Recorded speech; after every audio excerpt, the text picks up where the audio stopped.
ഇന്നത്തെ റെസിപ്പി ഒരു special beetroot മുട്ടത്തോരൻ ആണ് കേട്ടോ. അതിനുവേണ്ടി ഒരു ചട്ടി എടുത്ത് അതിലേക്ക് വെളിച്ചെണ്ണ ചേർത്ത് കൊടുക്കാം. എണ്ണ ചൂടായി വരുമ്പോൾ കടുക് ചേർത്ത് കൊടുക്കാം. കടുക് പൊട്ടിയതിന് ശേഷം പച്ചമുളകും സബോളയും ചേർത്ത് കൊടുക്കാം. അതൊന്ന് വഴറ്റി കൊടുക്കാം. അതിനുശേഷം ബീട്രൂട്ട് ചേർത്ത് നന്നായി മിക്സ് ചെയ്യാം.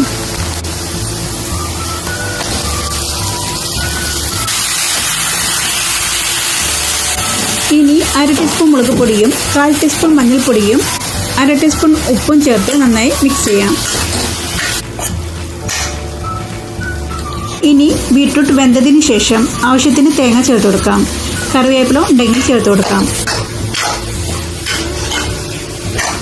ഇനി നടുവിൽ ഇതുപോലെ ഒരു കുഴി ഉണ്ടാക്കി അതിലേക്ക് കുറച്ച് വെളിച്ചെണ്ണ ചേർത്ത് കൊടുക്കാം.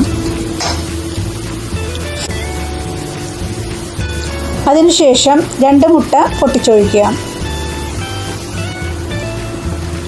ഇനി ആ മുട്ട കൊത്തിപ്പൊരിച്ച് എടുക്കണം.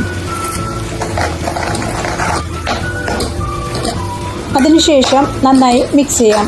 നമ്മുടെ ബീട്രൂട്ട് മുട്ടത്തോരൻ റെഡി ആയിട്ടുണ്ട്. ഇനി നെക്സ്റ്റ് റെസിപ്പി ആയിട്ട് വീണ്ടും കാണാം. Okay, by.